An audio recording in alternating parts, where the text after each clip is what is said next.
So when you look at the surface, this looks like a normal reflation trade. So basically, gold, silver, and Bitcoin, the classic trio, the classic trio people buy when they expect inflation, money printing, or currency stress. But when you really read this chart carefully, you realize something important. I think the reflation trade is no longer moving together. And silver is sending a very different signal than gold and Bitcoin. So when we're done with this, you should be able to how to read this chart properly, why silver is behaving differently and why gold is holding up better, and what Bitcoin is quietly losing leadership. And what this split tells us is where the macro cycle is heading next.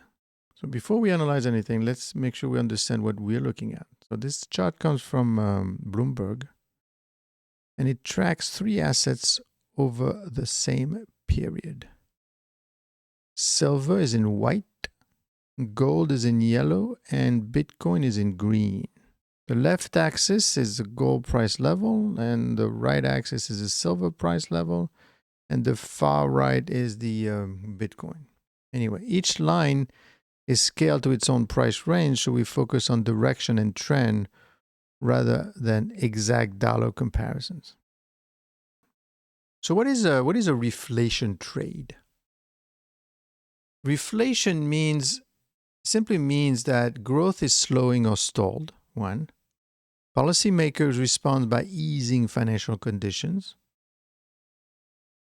It's what we're expecting, even though when you look at the latest employment numbers that were up, money supply grows faster than real output. In those environments, investors typically buy gold, protection against currency debasement, silver, inflation, growth leverage, and Bitcoin, alternative money, liquidity hedge. When reflation is real and healthy, these three usually rise together. And that's a key assumption. And that's exactly where this chart matters, because if you look at the left side of the chart, in mid-2025, gold trends steadily higher. Silver follows. Bitcoin holds up and even rallies at some point. This is textbook reflation behavior, and capital is basically saying growth may be shaky, but liquidity is coming. Everything moves together. Confidence is high. Correlations are strong. Now move your eyes towards late 2025. Bitcoin is in green, starts rolling over earlier, fails to make consistent new highs. Silver rallies sharply, then breaks down hard. Falls much faster than gold.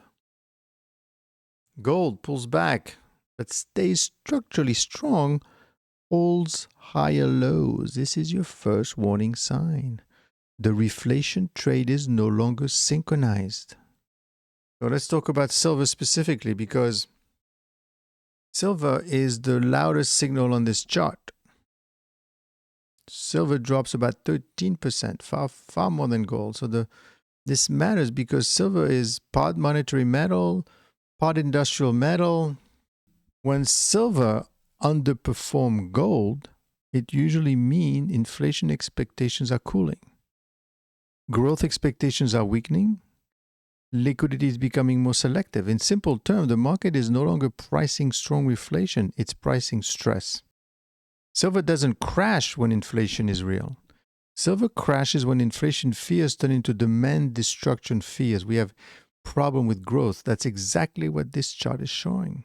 Remember, silver underperform usually means growth expectations are weakening. Let's look at gold. Gold is down only about 5%. That's not weakness, that's resilience. Gold doesn't care about growth. Gold cares about trust in currencies, debt level, and central bank credibility. When markets get nervous, gold becomes a defensive reflation asset. So while silver breaks and Bitcoin fades, gold quietly holds its ground. This tells us something crucial. This is not growth reflation. This is protection reflation. So let's talk about Bitcoin. Bitcoin is down, but that number hides the real story. Bitcoin peaked earlier than gold, failed to confirm new reflation's high, lost leadership during volatility.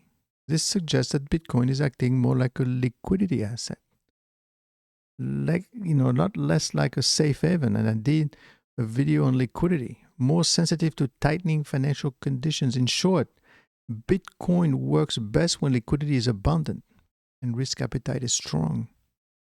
And with the new Fed chair who basically says he's going to reduce liquidity, this chart shows liquidity is becoming uneven and not expansive. Having said that, I also did a video on the fact that cost of Bitcoin is around $58,000, and where Bitcoin is around 69, maybe a bit down to go, but not that far down.